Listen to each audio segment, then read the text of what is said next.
हाँ भाई दोस्तों, राधे राधे, सबको प्रणाम, सबको नमस्ते, सबको नमस्कार। और एक बार जो है आप सभी का इस ऑनलाइन डिजिटल प्लेटफॉर्म पर हार्दिक स्वागत और अभिनंदन है। जैसा कि आप सब लोगों को पता है कि हमने दो क्लासों के अंतर्गत शेषवावस्था और बाल्यावस्था को कंप्लीट कर लिया। शेषवावस्था भी मैंने लगभग आपको पूरी पढ़ा दी और बाल्यावस्था भी लगभग लगभग मैंने क्या कर दिया दोस्तों, पूरी की पूरी कंप्लीट पढ़ा दी है आपको। आज अपन जिस अवस्था की बात करने वाले हैं दोस्तों, उस अवस्था का नाम है किशोरा अवस्था, जो बहुत ही महत्वपूर्ण मानी जाती है। ये ध्यान रखिएगा, किस अवस्था की बात कर रहे हैं दोस्तों। आज की क्लास में अपन जिसकी बात करेंगे वो है आपकी किशोरा अवस्था, और किशोरा अवस्था को बहुत ही महत्वपूर्ण अवस्था मानी जाती है। किशोरा अवस्था की बात आज की क्लास में अपन करने वाले हैं। किशोरा अवस्था की विशेषताओं के बारे में आज की क्लास के अंतर्गत अपन पढ़ने वाले हैं। इससे पहले कि मैं किशोरा अवस्था शुरू करूं, आपको एक चीज क्लियर कर देनी है, आपको एक चीज समझ देनी है जो मैं आपको समझाना चाहता हूं। देखिएगा, यहां आपको एक चीज पता है मेरे दोस्तों, कि आपको एक चीज पता है कि यहां से बाल्या अवस्था के जस्ट बाद में जो अवस्था आती है उसका क्या नाम है। तो बाल्या अवस्था के जस्ट बाद में जो अवस्था आती है उसको ही अपन क्या कहते हैं, किशोरा अवस्था। यहां पे क्या चीज ध्यान रखनी है, जो ध्यान रखिएगा, एक प्रश्न में आपके यहीं से क्लियर करवा देता हूं। किशोरा अवस्था यानी कि इसके जस्ट बाद में जो अवस्था आएगी उस अवस्था को अपन क्या कहेंगे, तो उस अवस्था को अपन कहेंगे किशोरा अवस्था। अब सामान्य तौर पर यदि अपन ध्यान से देखें तो आपको पता है कि बाल्या अवस्था लगभग 12 से 13 वर्ष तक चलती है, और इसके जस्ट बाद में 13 वर्ष के बाद में क्या शुरू हो जाती है दोस्तों, लगभग किशोरा अवस्था आपके शुरू हो जाती है। ये हमने एक सामान्य वर्गीकरण के अंतर्गत भी पढ़ा था और एक सामान्य तरीके से भी अपन ने पढ़ा था, और अपन को ये पता भी था कि ऐसा होता है। अब देखिएगा, इसके अंदर खास बात क्या होती है, यहाँ पे इंपॉर्टेंट क्या चीज ध्यान रखना है कि देखिएगा, 13 साल से बच्चा जैसे ही यहां से 14-15 वर्ष की ओर प्रवेश करता है ना, तब इसके अंदर बहुत सारे परिवर्तन आपको यकायक नजर आते हैं। बहुत सारे परिवर्तन आकस्मिक नजर आते हैं, अचानक नजर आते हैं। हालांकि मैं आपको ये कह चुका हूं कि हमारे अंदर होने वाला कोई भी परिवर्तन कभी भी आकस्मिक नहीं होता, हर परिवर्तन सतत चलता है। लेकिन बाल्यावस्था में क्या होती है कि सामान्य विकास की गति थोड़ी सी स्थिर रहती है, थोड़ी रुकी हुई रहती है, जिस कारण से क्या होता है कि विकास के जो आयाम है, उनकी जो विशेषताएं वो दब जाती हैं। जैसे देखिएगा कि मान लीजिए कि बालक की लंबाई शेषवावस्था में अच्छी बढ़ी और बाल्यावस्था में बढ़नी रुक गई, तो बार बार लंबाई के संकेत तो आ रहे थे कि लंबाई बढ़े बढ़े, लेकिन बढ़ नहीं पा रही थी, हल्की सी बढ़ रही थी, हल्की सी बढ़ रही थी, और बाकी वो सारी की सारी चीजें दब रही थी। किशोरा अवस्था में जाते ही जैसे ही बाल्यावस्था का ब्रेकर खत्म होता है तो वो लंबाई अचानक से विस्फोट होती है और बच्चे की लंबाई हमें अचानक दिखने लगती है कि ये इतने से इतना हो गया। तो लंबाई तो सतत ही बढ़ रही है, लेकिन नजर आकस्मिक आती है, अनायास आती है ना, अचानक से जो है हमें नजर आती है। तो ये डायरेक्ट बाल्यावस्था से किशोरावस्था में जाते हैं, और जो अपने आकस्मिक परिवर्तन होते हैं ना, इसके बीच के अंदर एक एरो बना होता है, इसके बीच में एक ब्रेकर बना होता है, ये एक आउटर बना होता है। ये कि बालक यहां से बाल्यावस्था में कहां जाएगा, किशोरा अवस्था में। तो यहां पे क्योंकि जैसे ही इस अवस्था से इस अवस्था में जाएगा तो उसके अंदर परिवर्तन कैसे दिखने लगेंगे, आपको आकस्मिक परिवर्तन दिखने लगेंगे। यानी कि आपको जो परिवर्तन दिखने लगेंगे वो कैसे दिखने लगेंगे, आपको अचानक परिवर्तन देखने को मिलेंगे। यहां से जो ये आउटर बना हुआ है ना, जहां से यहां जाने के बाद अचानक परिवर्तन हो जाते हैं, इस बीच वाले आउटर को वय संधि कहा जाता है। क्या कहा जाता है दोस्तों, वय संधि। इसीलिए कभी कभी किशोरावस्था के बारे में यह लाइन लिखी हुई मिलती है कि वय संधि काल। वय संधि काल किसको कहते हैं कि बाल्या अवस्था का उत्तरार्ध और किशोरा अवस्था का पूर्वार्ध का जो टाइम होता है वो वय संधि काल कहलाता है। कि बाल्या अवस्था में जो भी स्थिर परिवर्तन थे वो अचानक से अपना एक रूप ले लेते हैं, अपना एक आकार ले लेते हैं। तो आपको कभी पूछे कि वय संधि काल क्या है, तो वय संधि काल आपके बाल्यावस्था के उत्तरार्ध और किशोरा अवस्था के बीच में प्रवेश करने का जो मध्य का भाग होता है उसको क्या कहा जाता है, वय संधि काल कहा जाता है। और वय संधि काल की आयु होती है आपके सामान्यतः 13 से 15 वर्ष। सामान्य तौर पर कितनी याद रखनी है मेरे दोस्तों, तो विशेषताओं के अंदर अपन बात करते हैं तो पहली विशेषता मैं यहां पे लिख देता हूं, वय संधि काल। समझ में आ गया ना, वय संधि काल क्या होता है, वय संधि काल। और वय संधि काल को क्या मानेंगे अपन, 13 से 15 वर्ष। क्या मानेंगे, 13 से 15 वर्ष। ये इंपॉर्टेंट याद रखिएगा, वही संधि काल को लेकर के काफी कंफ्यूजन्स रहते हैं, काफी दिक्कतें रहती है, तो आपको ये पता होना चाहिए। अब देखिए मैं छोटी छोटी विशेषताओं को आपके साथ में जोड़ता हूं। किशोरावस्था आपके बाल्यावस्था से उत्तरार्ध और प्रौढ़ावस्था के प्रारंभ तक चलती है ना। जब तक प्रौढ़ावस्था बाल्यावस्था का उत्तरार्ध हो गया, मतलब बाल्यावस्था का उत्तर बाल्यावस्था कंप्लीट हो गई, और जब तक प्रौढ़ावस्था प्रारंभ नहीं होगी, इसके मध्य का जितना भी समय होगा, इस सारे समय को अपन क्या मानेंगे, किशोरा अवस्था के रूप में मानेंगे। अब देखिएगा, किशोरा अवस्था दूसरी अवस्थाओं से पूर्ण रूप से भिन्न है, पूर्ण रूप से अलग है, क्योंकि इनकी विशेषताएं, इनकी प्रत्याशाएं, इनका व्यवहार सारे डिफरेंट्स हैं, जो अभी तक हमें देखने को नहीं मिले। बड़ा अजीब सा जो है ये समय जो माना जाता है, लेकिन फिर भी इस समय के बारे में कुछ खास खास विशेषताएं हैं। उस विशेषताओं को अपन क्या कर लेते हैं दोस्तों, पहले पढ़ लेते हैं। इंपॉर्टेंट विशेषताएं कौन कौन सी है, उन विशेषताओं की एक बार अपन क्या ले लेते हैं, हल्की सी जानकारी ले लेते हैं। जिससे इसी किशोरा अवस्था को कहा जाता है स्वर्ण काल, गोल्डन एज। क्या कहा जाता है दोस्तों, जीवन का स्वर्ण काल। ऐसे याद रखो आप।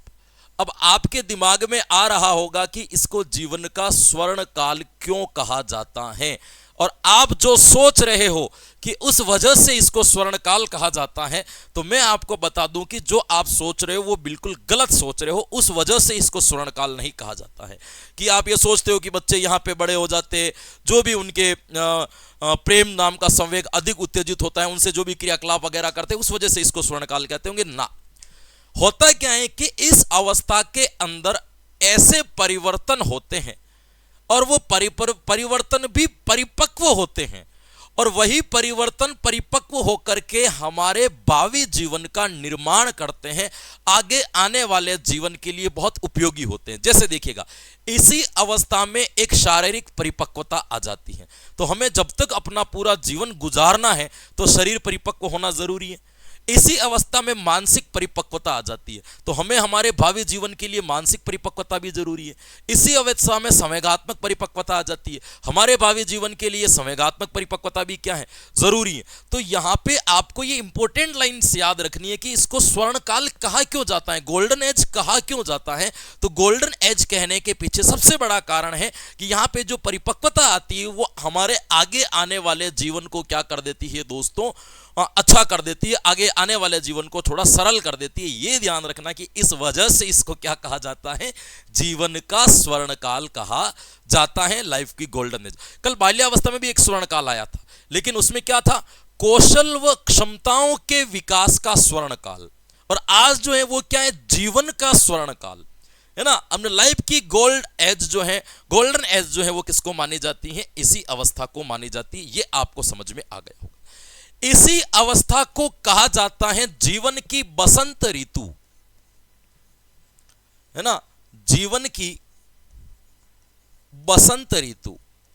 अब आप कहोगे कि बसंत ऋतु से क्या मतलब है। हमने देखो जीवन में कितनी गलत धारणाएं बना रखी है दोस्तों, ये भी आपको ध्यान रखना है। जीवन की बसंत ऋतु इसे क्यों कहेंगे, जीवन की बसंत ऋतु इसे इसलिए कहा जाएगा क्योंकि इस अवस्था में वय संधि काल, ये अवस्था वय संधि काल से होकर गुजरती है।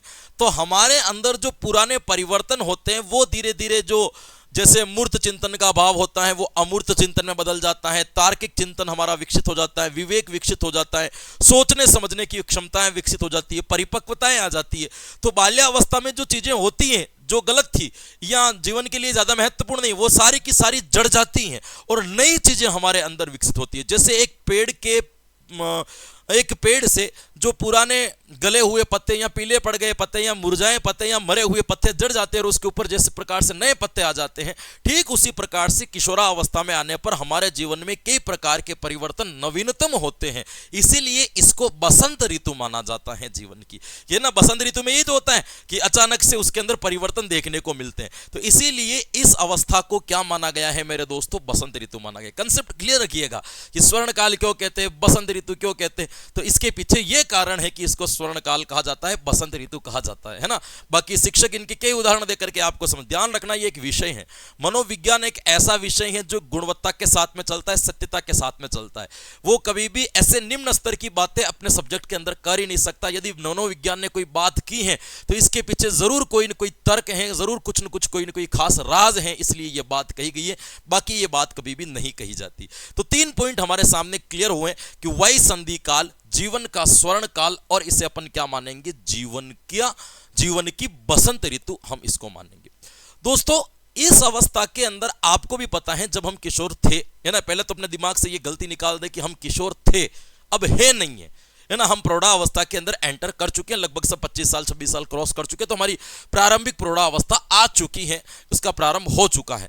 तो हम प्रौढ़ावस्था में चल रहे हैं, किशोरावस्था लगभग हमारी पूर्णता की ओर है। ठीक है, किसी मनोवैज्ञानिक के अनुसार अभी चल रही होगी, लेकिन एक सामान्य तौर पर लगभग कंप्लीट हो चुकी है। तो हमें यह ध्यान रखना कि हम खुद इस अवस्था से गुजरे थे, और जब हम इस अवस्था में चल रहे थे, जब इस अवस्था में हम प्रोसेस कर रहे थे, तब इस अवस्था के अंदर सबसे बड़ी समस्या यह थी कि हमारी समस्या बड़ी अटपटी थी, बड़ी अजीब सी समस्या हमारे जीवन में थी, जिस समस्या का कोई वास्तविक जीवन के साथ संबंध नहीं है, जिस समस्या का कोई अर्थ नहीं है, वो समस्याएं हमारे दिमाग में इस अवस्था के अंदर चलती रहती थी।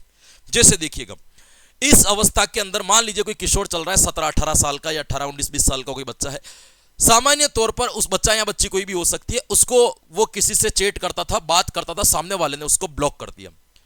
अब ब्लॉक करते ही अगले दिन बच्चा चिड़चिड़ापन हो गया, उसको खाना नहीं पा रहा है, जहां पे भी जा रहा है ये कह रहा है उसने मुझे धोखा दे दिया, है ना, लड़का है तो लड़की की बुराई कर रहा है, लड़की है तो लड़की की बुराई कर रहा है, जिसने भी ब्लॉक किया इसने मेरे साथ गलत किया, वगैरह वगैरह।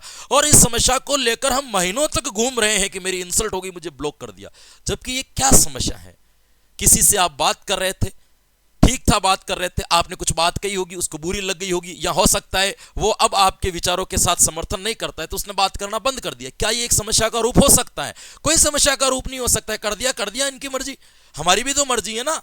ओशो कहता है ना, हम स्वयं अपने जीवन के मालिक हैं, और प्रत्येक व्यक्ति को जीवन जीने का अधिकार है जो उनको ईश्वर देता है, जो उनको प्रकृति देती है। तो सामने वाले का जीवन का अपना अधिकार है, वो आपसे बात नहीं करना चाहता, कर दिया आप लोग, ये कोई समस्या नहीं है। लेकिन किशोरावस्था में ये समस्या बड़ी भयानक नजर आती है कि ये कैसे हो गया हमारे साथ में। तो इसीलिए किशोरावस्था के बारे में एक चीज कही जाती है कि बड़ी अटपटी समस्या की अवस्था है। हमें पता ही नहीं चलता है कि रियल में ये समस्या है, इसको माने या ना माने, कुछ भी समस्याएं हमारे जीवन के अंतर्गत यहां पे प्रवेश कर चुकी होती। इसको कहते हैं अटपटी समस्या की अवस्था। अटपटी समस्या की अवस्था। आपको पूछ ले, बताओ अटपटी समस्या की अवस्था किसे कहा जाता है? तो वो कहा जाता है किशोरा अवस्था के अंतर्गत। बड़ी रोचक बातें आपको किशोरावस्था के बारे में आज पता चलेगी, या अच्छी बातें जो है आपको पता चलेगी। देखो, इस अवस्था के अंदर जीवन में मुझे नहीं लगता है कि जितनी उलझने एक प्राणी के जीवन में किशोरावस्था के अंतर्गत आती है, उतनी उलझने शायद ही किसी अवस्था के अंदर आती होगी। कैसी उलझने? कि इस अवस्था में बालक बड़ा कंफ्यूज होता है। एक साथ में उसको कैरियर दिखता है, दूसरी बात उसको जीवन का आनंद भी लेना है ना, तीसरी ओर उसको जीवन की खुशियां भी जरूरी है, घूमना भी है, फिरना भी है, अन्य जो संवेग अपनी तीव्र अवस्था में आ चुके हैं उनकी संतुष्टि भी चाहिए। वो चारों ओर उलझा हुआ रहता है। उसको खुद समझ में नहीं आता है बालक को कि मुझे एक्चुअली में क्या करना है। क्योंकि देखो, नई नई परिपक्वताएं आती है, और जब नई नई परिपक्वताएं आती है तो उलझने बढ़ती हैं, क्योंकि हमें खुद को नहीं पता होता है कि इस परिपक्वता को क्या दिशा दी जाए। इसको आप ऐसे समझो कि हम सोच लीजिए कोई ऐसा व्यक्ति है जिसके पास में आज उसके अकाउंट में 1500 रुपये नहीं है, कल कुछ ऐसा काम हो जाता है उसके अकाउंट में 15 लाख आ जाते हैं।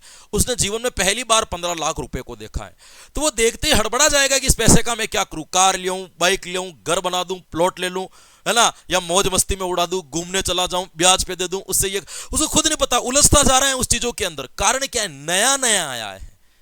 एक बार ये ऐसे इस तरीके से पैसे आते रहेंगे, जीवन में बढ़ते रहेंगे, तो उसको खुद को पता चल जाएगा कि हाँ, मुझे पैसे को किस प्रकार से दिशा देनी है और किस प्रकार से दिशा नहीं देनी है। तो ठीक उसी प्रकार से हमारे जीवन में किशोरावस्था आती है, और इतनी परिपक्वताएं एक साथ में आ जाती हैं कि हम खुद उलझ जाते हैं कि इन परिपक्वताओं को सही दिशा कैसे दें, या इस परिपक्वताओं को सही मोड़ पर कैसे घुमाएं।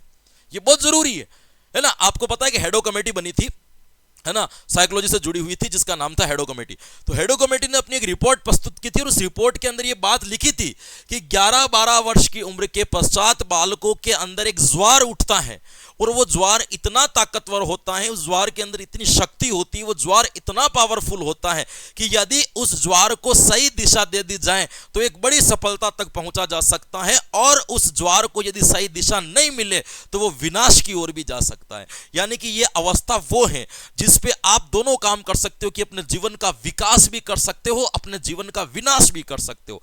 ये हेडो कमेटी की रिपोर्ट है दोस्तों, याद रखिएगा। हेडो कमेटी ने क्या कहा था कि इसकी पूरी पंक्ति ऐसे थी, आपको याद रखना चाहो अगर तो, कि 11 से 12 वर्ष की उम्र में बालक में एक ज्वार उठता है, यदि उस ज्वार का प्रयोग बाढ़ के समय कर लिया जाए तो एक बड़ी सफलता प्राप्त की जा सकती है। इतनी महत्वपूर्ण बात इन्होंने किशोरावस्था के संदर्भ में कही है। तो किशोरावस्था के लिए इसीलिए कहा जाता है कि किशोरावस्था एक उलझन से भरी अवस्था है। कैसी अवस्था है दोस्तों? बड़ी उलझन की अवस्था, ऐसा लिख देता हूं मैं, बड़ी उलझन की अवस्था, बड़ी उलझन की अवस्था। किसको मानेंगे अपन? तो बड़ी उलझन की अवस्था अपन किसको मानेंगे? इसके अंतर्गत मानेंगे, है ना। बड़ी प्रीमियर क्लास चल रही है, उसके बावजूद भी आप मन लगा करके देख रहे हो, तो ये आपकी जिम्मेदारी को दर्शा रहा है ना। क्लास लाइव लेनी थी लेकिन कुछ सामाजिक मजबूरियां हमारी भी होती है, तो हमें भी उसमें जाना ही पड़ता है, लेकिन क्लास आपकी बंद नहीं हुई, इसके लिए मैं आपको इस तरीके की क्लास उपलब्ध करवा रहा हूं, है ना। माफी चाहता हूं कि आपके कमेंट्स नहीं पढ़ पा रहा हूं, तो आप कमेंट बॉक्स में कमेंट लिख दें या टेलीग्राम पर आपकी कोई समस्या है तो डाल दें, उससे आपका समाधान हो जाएगा। चलिएगा, कोई बात नहीं। बड़ी उलझन की अवस्था कहा जाता है। हेडो कमेटी की रिपोर्ट भी लिखा दूं, शायद काम आए ना आए कभी, लेकिन फिर भी हल्की जनरली सी, हालांकि काम कभी नहीं आएगी, लेकिन फिर भी हल्का सा माइंड रखना, कभी पूछ ले तो ध्यान रखना। हेडो कमेटी की रिपोर्ट, हेडो कमेटी की रिपोर्ट के अनुसार 11-12 वर्ष में, 11-12 वर्ष में बालक में एक ज्वार उठता है, एक ज्वार उठता है, यदि इसका प्रयोग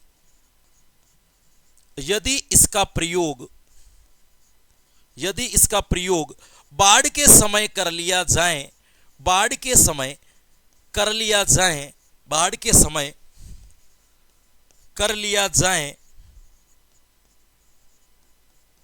तो एक बड़ी सफलता मिल सकती है, तो एक बड़ी सफलता मिल सकती है, बड़ी सफलता मिल सकती है। ये आपको इसके संदर्भ में क्या रखना है मेरे दोस्तों? ध्यान रखना है। क्लियर? यहां तक आपको एक बार समझ में आ गया होगा कि हेडो कमेटी की रिपोर्ट क्या कहती है। हल्का सा माइंड रखना, हेडो कमेटी को इतना आपको गंभीरता से भी याद रखने की जरूरत नहीं है, या इतना व्यवस्थित तरीके से या इतना बड़ा भी आपको याद रखने की आवश्यकता यहां पर नहीं है, लेकिन हल्का फुल्का माइंड रखना आपने क्या जा रहा है इस चीज को देखने में।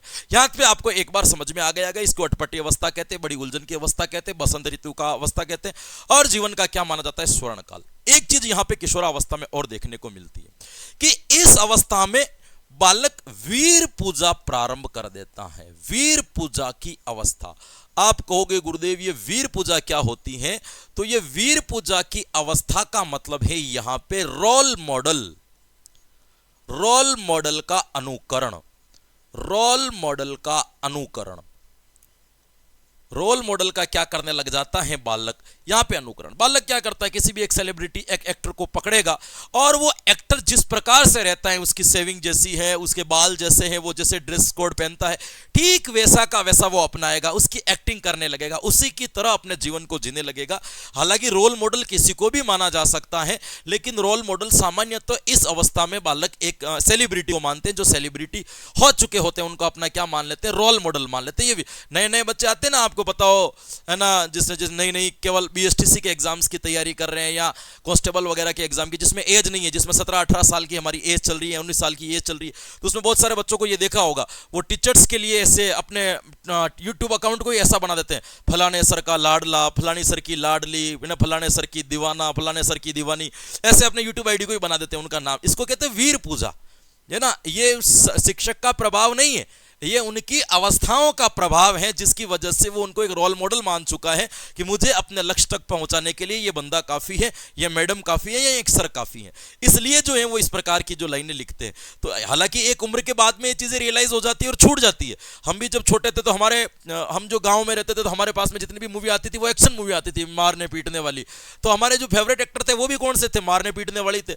एक उम्र के बाद में हम उन एक्टरों को याद करते तो हमें खुद भी नहीं पता कि वो एक्टर हमारे फेवरेट थे कि नहीं थे। तो उस वक्त तो पसंदीदा थे, हम वैसे हो जाते हैं रोल मॉडल के कारण। तो वीर पूजा की अवस्था किसको माना जाता है मेरे दोस्त, तो ये आपको पूछ ले तो याद रखना है। वीर पूजा की अवस्था जो मानी जाती है वो किसको मानी जाती है, आपके जो है किशोरा अवस्था को मानी जाती है। इस अवस्था के बारे में एक कथन और कहा जाता है, वो ये कहा जाता है व्यवसाय की चिंता बड़ी रहती है। व्यवसाय की चिंता की आयु आप इसको कह सकते हो। बच्चों को, हर एक बालक को व्यवसाय की चिंता रहती, कौन सा फील्ड चुने, कौन से फील्ड में जाएं, बीएड करें कि पटवारी की तैयारी करें, दुकान खोले, बिजनेस करें, शेयर मार्केट करें, गेम से पैसे कमाएं, क्या करें, सारे उलझे हुए रहते हैं इसके अंतर्गत। इसीलिए इस अवस्था को कहा जाता है कि व्यवसाय चुनाव की चिंता की अवस्था। स्ट्रेंग खुद कहता है, स्ट्रेंग ने यह कथन कहा है कि बालक को यदि सर्वाधिक समस्या किशोरावस्था में देखने को मिलती है तो वो रहती है व्यवसाय चुनाव की। क्योंकि बालक के अंदर इतनी परिपक्वता आ जाती है कि बालक जिम्मेदार हो जाता है, वो अपने जीवन में कुछ न कुछ प्राप्त करना चाहता है, अपने परिवार के लिए करना चाहता है। उसके अंदर सारे अंधे सपने हो जाते हैं, मुझे बड़ा नाम करना है, मुझे बड़ा ये करना है, मुझे ये करना है, मुझे वो करना, सब कुछ। क्योंकि परिपक्वताएं हैं तो बिल्कुल जायज सी बात, एक सपने आएंगे, है ना। तो इस वजह से वो इतनी बड़ी बड़ी बातें करता है कि हमें ये करना है। तो इस पर सबसे ज्यादा चिंता रहती है कि कौन से फील्ड को चुना जाए। तो इसको कहा जाता है व्यवसाय चुनाव की चिंता की आयु। व्यवसाय चुनाव की चिंता इस अवस्था में सबसे ज्यादा देखने को मिलती है। और इसकी बात कौन करता है मेरे दोस्तों, तो इसकी बात करता है आपके स्ट्रेंग। ध्यान रखिएगा, स्ट्रेंग जो है इसकी बात करता है। चलो, व्यवसाय चुनाव की चिंता की बात कौन करता है, तो वो ये करता है आपके स्ट्रेंग का ये मानना है कि बालक को यहाँ पे बिजनेस या विकल्प, व्यवसाय के विकल्प चयन करने की काफी समस्याएं यहाँ पे देखने को मिलती है। ये आप इसके बारे में क्या रख सकते हो, थोड़ा सा ध्यान रख सकते हो। एक और ध्यान रखना दोस्तों, मैंने ऐसे कहा था कि नई नई परिपक्वता आती तो व्यवसाय की भी चिंता होती है और बालक को एक अलग से सपने आने लगते। उसको ये लगता है कि मैं इस समाज में अपने आप को सबसे श्रेष्ठ बना लूं, ये जितने भी लोग देख रहे हैं केवल मेरी तारीफें करें, है ना, सबके दिलों में मैं ही राज करूं। श्रेष्ठ बनने की अभिलाषा उसके अंदर अंधी होती है ना, इतनी अंधी होती है कि वो अपने आप को प्रूफ करना चाहते हैं। हम भी जब छोटे तो नहीं कहते सारे लोग हमारी प्रशंसा करनी चाहिए, हम बैठे रहने चाहिए। जब गांव के अंदर आपने ये चीज तो देखी होती, राजनीतिक चुनाव पार्टियां वार्टियां चलती होगी, तो राजनीति के जब चुनाव वगैरह होते हैं तो कोई आसपास के छोटे मोटे 2-4 बड़े नेता आ गए, वो बैठे होते, किसी हमें बुला देते मान लो, और हमें कंधे पे हाथ रख करके, तो बड़ा होशियार बच्चा, ये बड़ा होकर के ये नेता बनेगा, ये करेगा, वो करेगा। तो हमें बड़ा प्यारा लगता था कि नहीं मैं कुछ कर सकता हूँ। फिर उनके झंडे लेकर के दौड़ जाते थे, बाइकों के बाइकें तो क्या थी, साइकिलें थी, तो साइकिल पे लगा के भी उसके प्रचार में निकल जाते थे। हमें खुद को ही नहीं पता बीजेपी क्या, कांग्रेस क्या है ना, कुछ पता नहीं होता, फिर भी प्रचार कर लेते थे अपन, क्योंकि हमारे अंदर श्रेष्ठ बनने की अभिलाषा है। क्या याद रखोगे, इस अवस्था के अंदर क्या होती है दोस्तों, श्रेष्ठ बनने की अभिलाषा। श्रेष्ठ बनने की अभिलाषा सर्वाधिक होती है इस अवस्था के अंतर्गत, है ना। इस कथन को 2-3 लोगों ने स्वीकार किया है, जिनके नाम लगभग एक साथ आते हैं, ब्लेयर, जॉन्स, सिम्पसन, है ना। इन लोगों ने इस चीज को क्या किया है मेरे दोस्तों, तो ध्यान रखना, इसने इस चीज को क्या किया है, स्वीकार किया है कि यहां पे बालकों को श्रेष्ठ बनने की अभिलाषा बड़ी तीव्र गति से पाई जाती है, बहुत अधिक जो है इनके अंदर पाई जाती है। अब यहां पे एक चीज और आती है दोस्तों, जैसे अपन ने बाल्यावस्था में पढ़ा था कि बाल्यावस्था के अंतर्गत समय समय पर रुचियों के अंदर बदलाव होते रहते हैं, या रुचियां जो होती है वो अग्रसर होती रहती है। लेकिन इस अवस्था में भी रुचियों का प्रभाव, इंटरेस्ट का प्रभाव हमें देखने को मिलता है। यहां पे अभिरुचियों के अंदर अस्थिरता भी पाई जाती है और अभिरुचियों में परिवर्तन भी पाया जाता है, दोनों चीजें हो जाती हैं। कि बालकों के जो इंटरेस्ट है, तो कुछ बच्चों के तो इंटरेस्ट बाल्यावस्था में अगर अच्छा माहौल मिल गया तो उसके इंटरेस्ट बने रहते हैं। जैसे मान लीजिए 10 साल के बच्चे को एक अच्छा एनवायरनमेंट मिला और उसने सोच रखा है कि मैं जीवन के अंदर एक्टर बनूंगा या मैं जीवन के अंदर हीरो बनूंगा, तो इसका मतलब ये तय है कि उसके जो रुचि है, अभिरुचि है, वो स्थायी हो चुकी है और वो उसी के ऊपर क्या करेगा, काम करेगा। लेकिन किसी को बाल्यावस्था में सही एनवायरनमेंट नहीं मिला ना, तो उसके इंटरेस्ट किशोरावस्था में आकर के क्या होते हैं दोस्तों, डेवलप होते हैं कि मैं ये कर सकता हूं या मुझे करने चाहिए।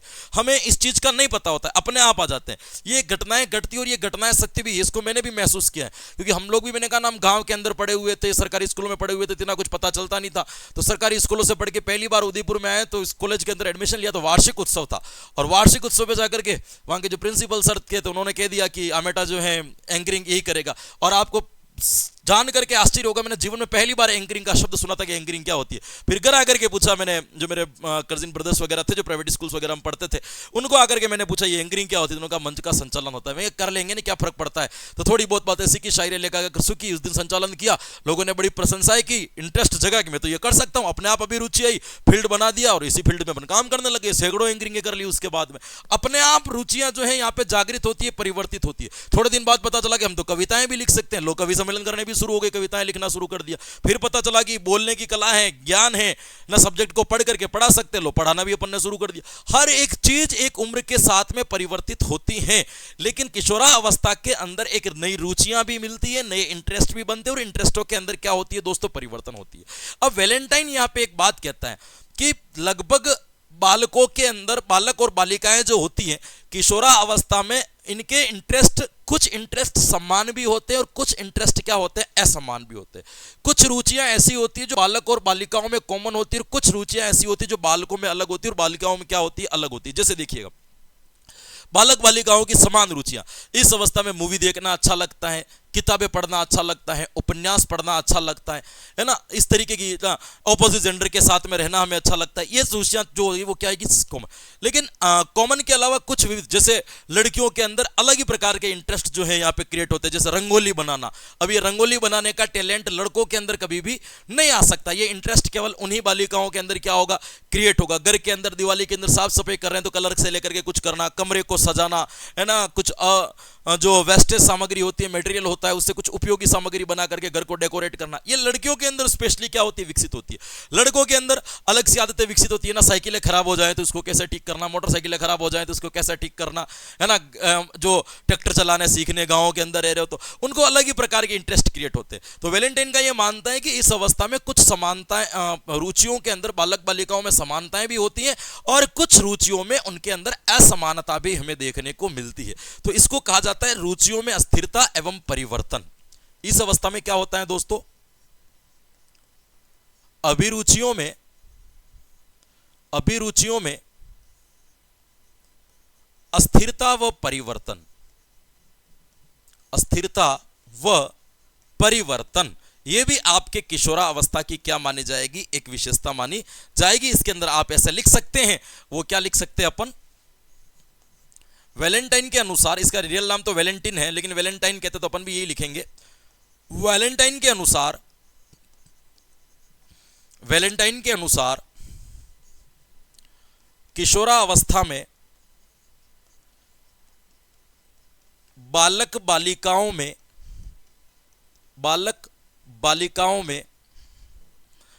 वैलेंटाइन के अनुसार किशोरा अवस्था में बालक बालिकाओं में कुछ रुचियां समान तथा कुछ असमान पाई जाती है।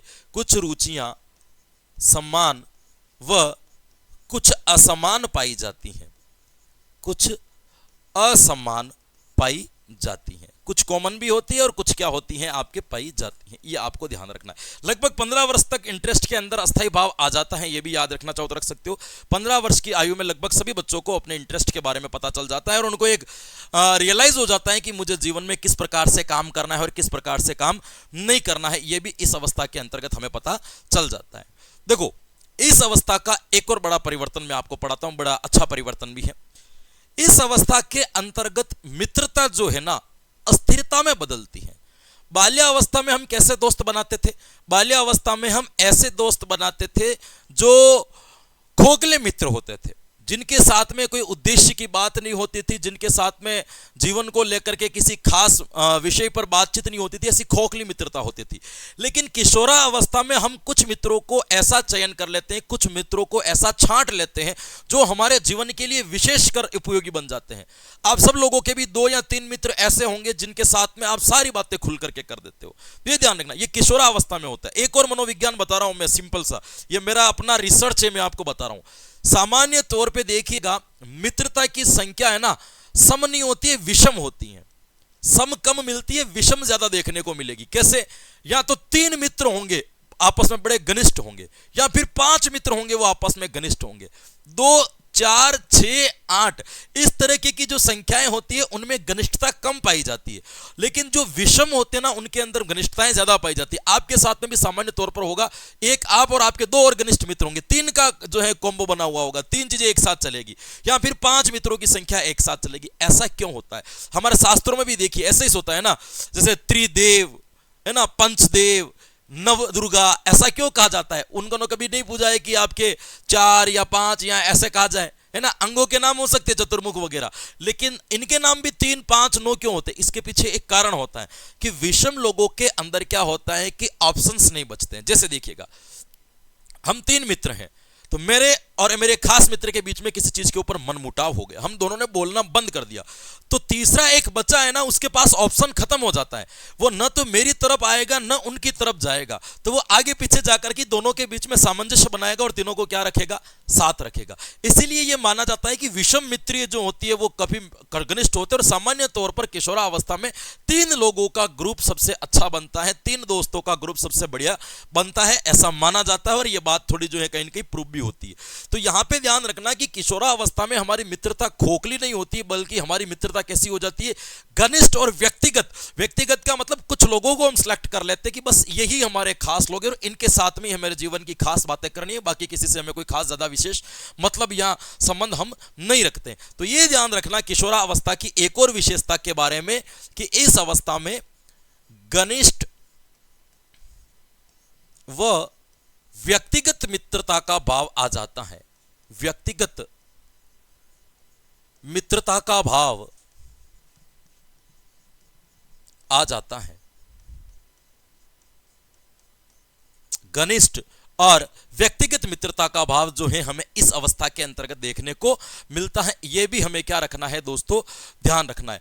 और इसके संदर्भ में वैलेंटाइन एक बात और भी कहता है कि उत्तर किशोरावस्था में जाते जाते आपके घनिष्ठ मित्र हो जाते हैं, आपके जितने भी मित्र बनने होंगे वो आपके खास मित्र जो बनने होंगे वो इस अवस्था के अंतर्गत आपके बन जाएंगे। तो यहां पे आपको एक इंपॉर्टेंट बात और ध्यान रखनी जो वैलेंटाइन कहता है। यहां पे वैलेंटाइन कहता है कि उत्तर किशोरावस्था की बहुत महत्वपूर्ण विशेषताएं हैं। ये कौन सी?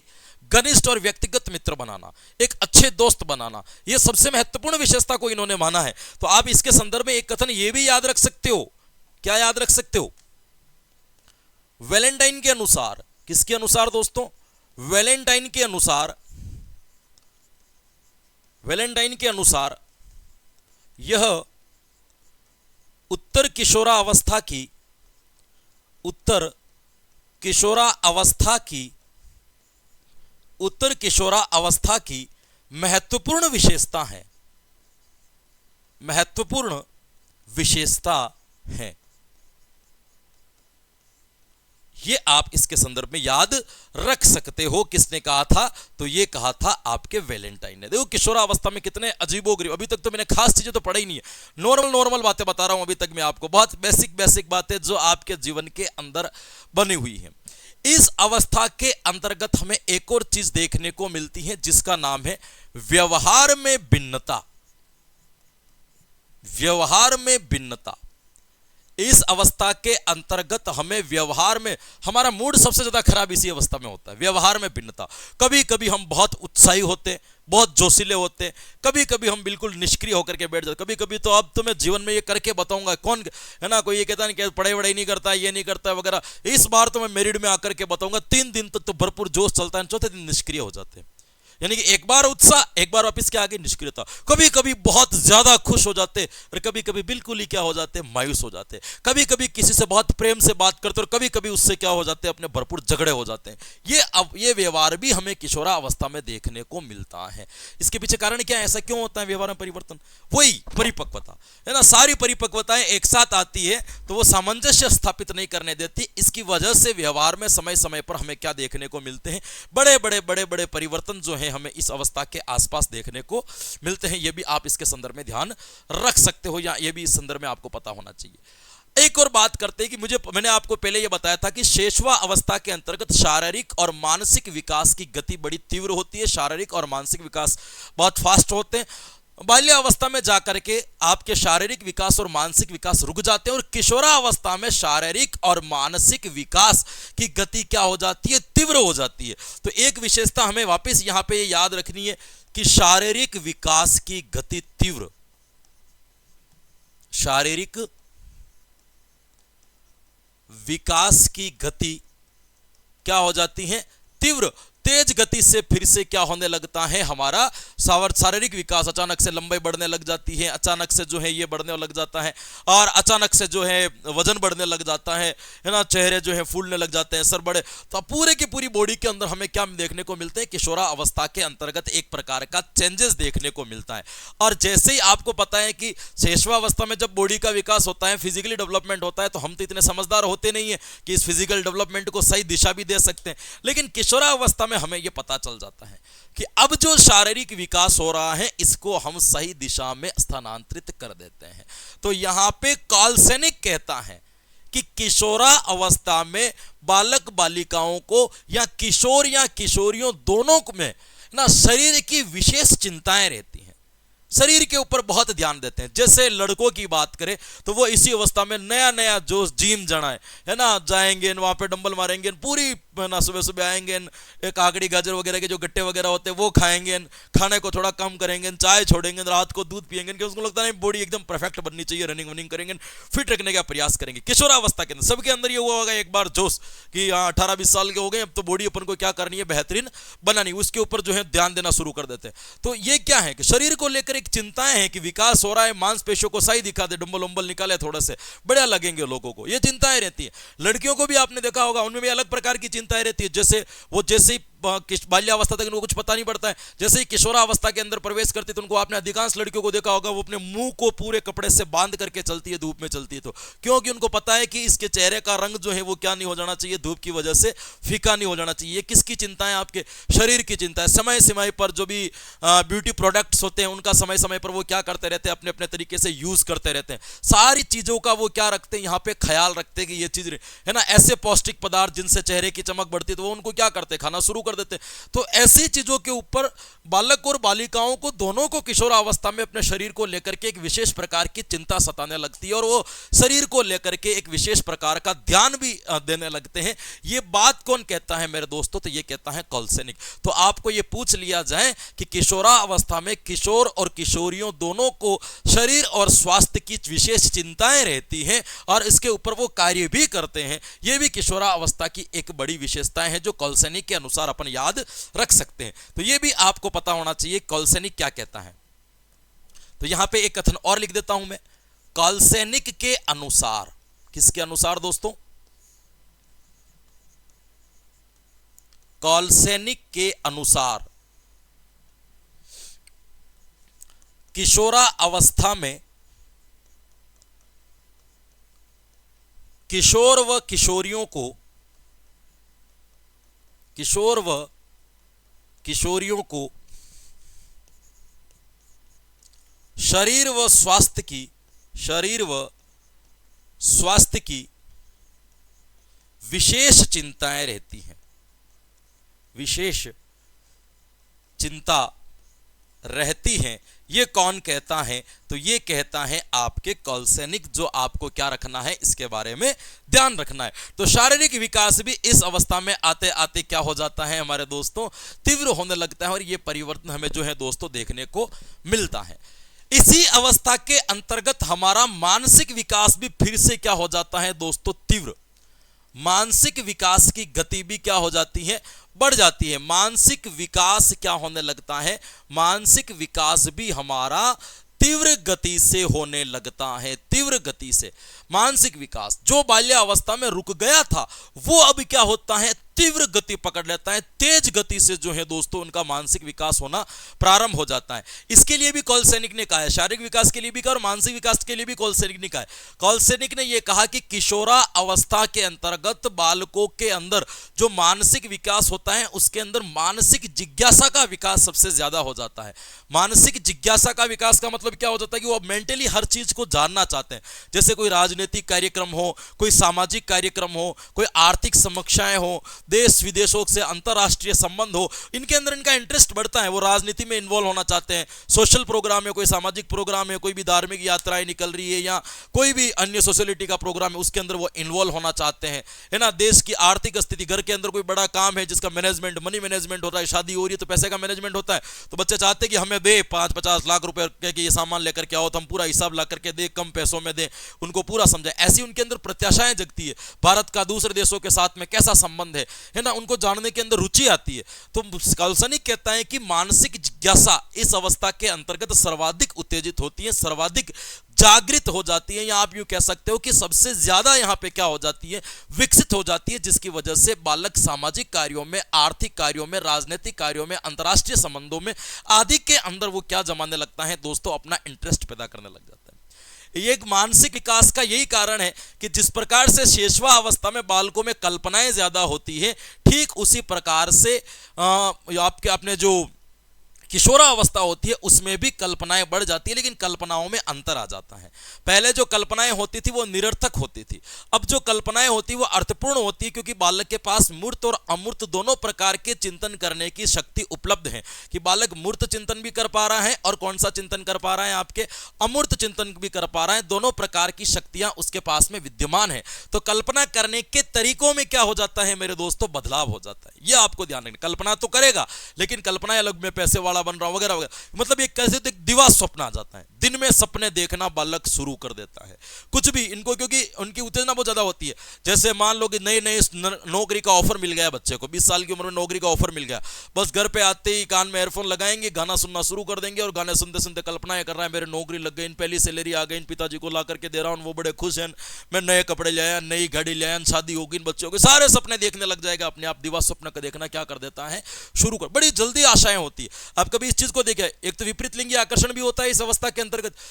कोई किसी भी शादी फंक्शन वगैरह में अगर अपन जाते हैं, किसी भी प्रोग्राम वगैरह के अंतर्गत जाते हैं ना, तो वहां पे शादियों वगैरह में जाते देखते हैं कोई भी अपन को ऑपोजिट जेंडर मिलेगा और वो हल्का फुल्का अपन को पसंद आ गया ना, तो उसको देखते ही हमारे अंदर कल्पनाएं और दिवा स्वप्न शुरू हो जाती है कि ये मिल गया, घूमने जा रहे हैं वगैरह वगैरह, जो कुछ भी होता है वो सारी चीजें हम क्या कर लेते हैं? इमेज करने लग जाते हैं। उन सारी चीजों को हम क्या करने लग जाते हैं दोस्तों? सोचने लग जाते हैं। ये आपको थोड़ा सा क्या रखना है, यहाँ पे ध्यान रखना है। तो यहाँ पे आपको इस चीज का भी पता होना चाहिए कि दिवा स्वप्न, ये भी इसकी वजह से। बुद्धि का सर्वाधिक विकास भी, मानसिक बुद्धि का जो मानसिक विकास होता है, बुद्धि का विकास भी इस अवस्था के अंतर्गत एक बड़े रूप में हो जाता है, जिसके अंदर हमारी सोचने समझने की तार्किक शक्तियों का विकास भी इस अवस्था के अंतर्गत हमें एक बड़े रूप के अंदर क्या होता है दोस्तों? देखने को मिलता है। तो ये कुछ बातें आपको मानसिक विकास के संदर्भ में जो क्या रखनी है दोस्तों? याद रखनी है। क्या क्या चीजें याद रखनी है मानसिक विकास के संदर्भ में? तो एक तो आपको ये कॉलसेनिक वाली बात जरूर याद रखनी है दोस्तों, कॉलसेनिक वाली कहानी आपको जरूर याद रखनी है। कॉलसेनिक ने शारीरिक विकास की भी बात की और मानसिक विकास की भी बात की। कॉलसेनिक क्या कहता है? इस अवस्था में मानसिक जिज्ञासा प्रबल हो जाती है। मानसिक जिज्ञासा प्रबल हो जाती है। मानसिक जिज्ञासा प्रबल हो जाती है, जिसकी वजह से क्या होता है? तो इसकी वजह से क्या होता है? तो इसकी वजह से हमें यह देखने को मिलता है कि बालक यहां पे क्या करने लगता है दोस्तों? सामाजिक, आर्थिक, धार्मिक, राजनीतिक, अंतरराष्ट्रीय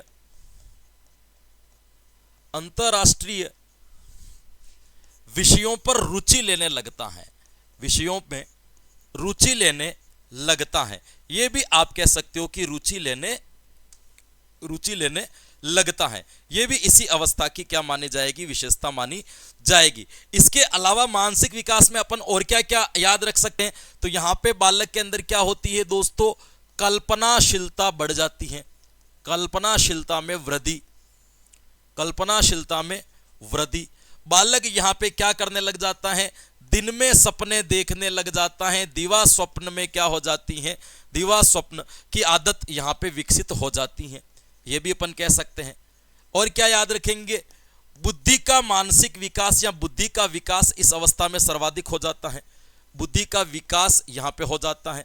और इसी बुद्धि के विकास के कारण सोचने समझने की क्षमता का भी विकास हो जाता है, सोचने समझने की क्षमता का क्या हो जाता है, विकास हो जाता है, क्षमता का विकास हो जाता है। ये भी अपन इसको याद रख सकते, सोचने समझने की क्षमता कह सकते हो, या इसको मैं एक और लिख दूं, तर्क चिंतन मनन शक्तियों का विकास भी हो जाता है, तर्क चिंतन और मनन शक्तियों का विकास, मनन शक्तियों का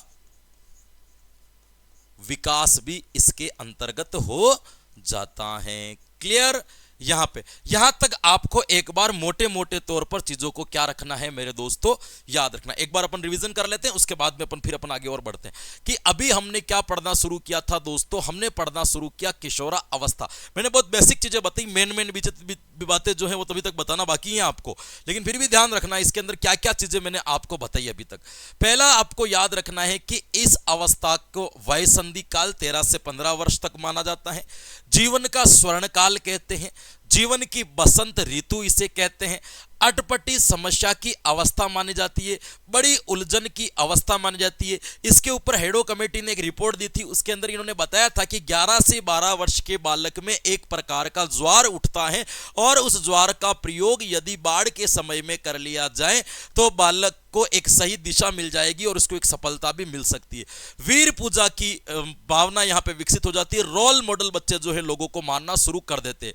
व्यवसाय चुनाव की चिंता भी इस अवस्था में उत्पन्न हो जाती है, यह स्ट्रेंथ कहता है। श्रेष्ठ बनने की अभिलाषा सभी लोगों को के अंदर अपने आप को बेहतरीन दिखाने के लिए भी, इसीलिए तो हम तैयार या सज संवर करके जाते हैं, कहीं भी प्रोग्राम वगैरह होता है किशोरावस्था में कपड़ों का कितना ध्यान रखते हैं, ये पहनूं वो पहनूं, 15 कपड़े बाहर रखते थे, चूज ही नहीं कर पाते थे कि इसके अंदर से क्या लें और क्या नहीं लें, क्योंकि हमें सबसे अलग दिखना है। अब नहीं है, अब तो लोअर टी शर्ट पहन के चले जाते जहां जाना होता है, लेकिन उस वक्त इस चीज का था। तो श्रेष्ठ बनने की अभिलाषा, ये ब्लेयर, जॉन्स और सिम्पसन ने इसको समर्थन किया था। अभिरुचियों में अस्थिरता भी आती है और अभिरुचियों में परिवर्तन भी होता है। तो वैलेंटाइन इसके कहता है यहाँ पे कि बालक और बालिकाओं में कुछ रुचियां ऐसी होती है जो समान पाई जाती है और कुछ रुचियां ऐसी होती है जो असमान पाई जाती हैं। घनिष्ठ व्यक्तिगत मित्रता का भाव यहां पर आ जाता है, यहां पे मित्र अब खास बनने लग जाते हैं, विशेष मित्र यहां पर बनने लग जाते हैं। वैलेंटाइन यहां पे कहता है कि उत्तर किशोरा अवस्था की यह सबसे बड़ी विशेषता है कि बालक घनिष्ठ और व्यक्तिगत संबंधों को मानने लग जाता है, या इस चीज को वो क्या कर लेता है, स्वीकार कर लेता है।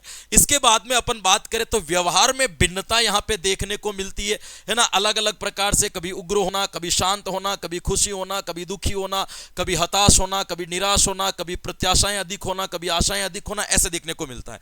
शारीरिक विकास की गति यहां पे तीव्र हो जाती है। कोलसेनी कहता है कि किशोर और किशोरियां जो होती है इस अवस्था में शरीर को लेकर के, अपने स्वास्थ्य को लेकर के विशेष प्रकार की चिंताएं करती है और उसके ऊपर अपने क्रियाकलाप करती है।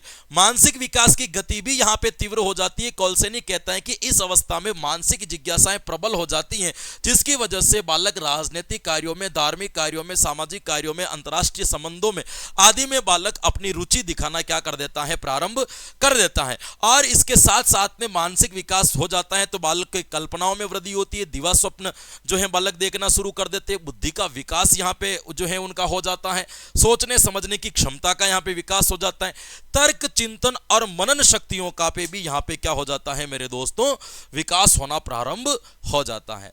तो बिल्कुल आज की क्लास को अपन यही विराम देंगे, 10-15 मिनट कम पढ़ाएंगे क्योंकि प्रीमियर क्लास से हो सकता है आपको फीलिंग नहीं आ रही हो तो उठ करके चले जाओगे। तो ध्यान रखिएगा, आज की क्लास को अपन यहाँ पे विराम देते हैं, और क्लास कैसे लगी ये कमेंट करके बताना है। आज तो जरूर करके बताना है क्योंकि मैंने आपको लाइव नहीं पढ़ाया था। इसके आगे किशोरावस्था की बातें जो है अपन, कल तो संडे है, रविवार है, तो रविवार को अपनी क्लास आती नहीं है, मंडे को अपन वापस 8 बजे मिलेंगे। उसके बीच में आपको 2-3 इंपॉर्टेंस वीडियो मिलेंगे जो आप टेलीग्राम के माध्यम से या आपने यूट्यूब ज्वाइन कर रखा है तो आपको मिल जाएंगे। एक तो शिक्षक भर्ती में जो बदलाव हुआ है उसके ऊपर मैं एक वीडियो डालना चाह रहा हूं, तो वो वीडियो भी आपको बताऊंगा। और एक बच्चों के अंदर एक द्वंद है कि रीट पात्रता और मेंस दोनों एक होगी या अलग अलग होगी, इसके ऊपर भी मैं 5-7 मिनट का वीडियोस जो है कल डालूंगा, तो उसको भी आप आराम से देख ले और अपने आप का जो तैयारी है उसको उस दिशा के आधार पर करें।